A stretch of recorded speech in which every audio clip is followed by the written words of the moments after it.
Working hard or hardly working? Need to wager that you've grumbled about your job, poor salary, finicky supervisors, early paychecks, or demanding customers at least once in your life. You don't just have to deal with tedious tasks. Get a work where every day is an adventure to improve the way you live your life.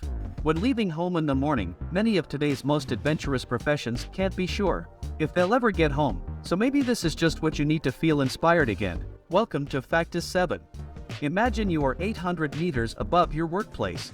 There's a sunset in your eyes and clouds are floating by. You can feel the sun on your skin, but you don't have time to appreciate it as you have 142,000 square meters of mirrors to finish. Cleaning the windows of the Burj Khalifa skyscraper, the highest structure in the world, is the work of industrial climbers in Dubai. The windows have a special coating that blocks ultraviolet light and repels dust up to a point, but eventually a 12-rail cradle system is needed to complete the job. This work requires a combination of the newest high-tech and the good old soapy rag. A system of 12-rail cradles runs along the building sides, and the Burj Khalifa spire, for which the cradles are too heavy, requires climbers to ascend here and ascend it on their own, is the pinnacle of aerobatics. You're here to rest. If you want the window cleaned, just push the call button. With a height of 600 meters, the renowned analog TV and radio tower in North Dakota ranks fourth on the list of tallest buildings in the world, only a little bit behind the Burj Khalifa. Thankfully, there are no windows, but there is another household issue every few months at the top of the mast where a light bulb needs to be changed since it transmits a signal and warns pilots of planes and birds. It's hard to imagine, but the replacement is carried out with just bare hands, just like in your kitchen. The climbers' sole safety measures as they make their way to the tower's summit are two carabiners, which they must continually resecure, the stability of the ladder's steps, and the chilly tranquility. Wait, you forgot to eat a light bulb. Anyway, what's all this about altitude? Closer to the ground can also be dangerous. The bomb squad, for example, they don't have to get under the clouds, but every wrong millimeter of the ground can cost them their lives. The cliche that a sapper makes one mistake is not a metaphor, but a brutal statistic, and only 1% of people who get blown up by a mine survive.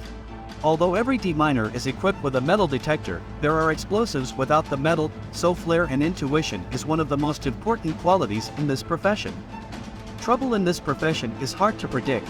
A landmine can be hidden in a child's toy left in an abandoned house or hidden in the brickwork masonry of a building.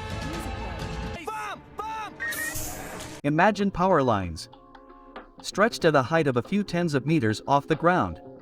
A helicopter flies up to them and a man lands on the wires, comfortably sits on them and begins to work. Sounds like an unrealized scenario of a James Bond movie. And these are real-life electricians working on high-voltage lines. Reduce the risks of their work to reduce by using special conductive clothing. Because isolate workers from the ground as normal fitters will not work. In England, for work with high-voltage lines there is even a special team, whose members, for obvious reasons, called hot gloves. I like all these electrical wires just nailed to the ice. Fitted outfits, the perfume you can smell from a block away, the glitzy meetings, and the extravagant remuneration make an oilman seem like an attractive occupation, but it's not enough to make it to our list. So instead of merely taking a cut of the sale, these strong and cruel men are really pumping oil. An oil well cleaner is also on duty, far from basic medical care, handling combustible materials, and every second of their working day they run the risk of getting hurt in an explosion or fire. Isn't it the of a dream job? Add to that the continual physical stress in a high-temperature atmosphere, extreme vibration, and constant attention while running the most complicated machinery.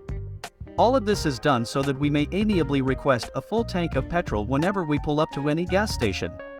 Because I just emptied a full tank of gasoline and lit a match. We've got about 5 seconds. If electricians conquer the elements air, and oil drillers fire, then work in the heart of the sea got crab fishermen, it would seem that there could be dangerous? Crabs don't look like crocodiles. Yet fierce statistics show that in this industry 129 deaths per 100,000 employed people. This makes it possible to consider fishing as one of the most dangerous professions in the world. Life king crab fishermen in northern seas, this is many hours of work 7 days a week, in cold water conditions, ice-covered deck, sea storms with waves of 3 human heights and unpredictability. Crabs are caught once a year and every year they migrate new route, so sometimes the ship after 3 months of hard work comes back with nothing. They're like hermit crabs, they really are. Did you see that? The world-famous photo of lunch on top of a skyscraper, where 11 construction workers from one of the Rockefeller Center's buildings are enjoying a well-deserved break at high altitude. There is a lot of discussion around the image and its true history. But there's no arguing with the main point: the profession of skyscraper metal is designed for people with steel ropes instead of nerves. Assembling the metal frame is still the most dangerous and difficult part of construction today. Today's still a system of modern safety nets, but it's not the same up there, it's not the same as on the ground. The crew members learn to understand each other in the middle of a steel skeleton on the 50th floor, and there's not much to talk about either.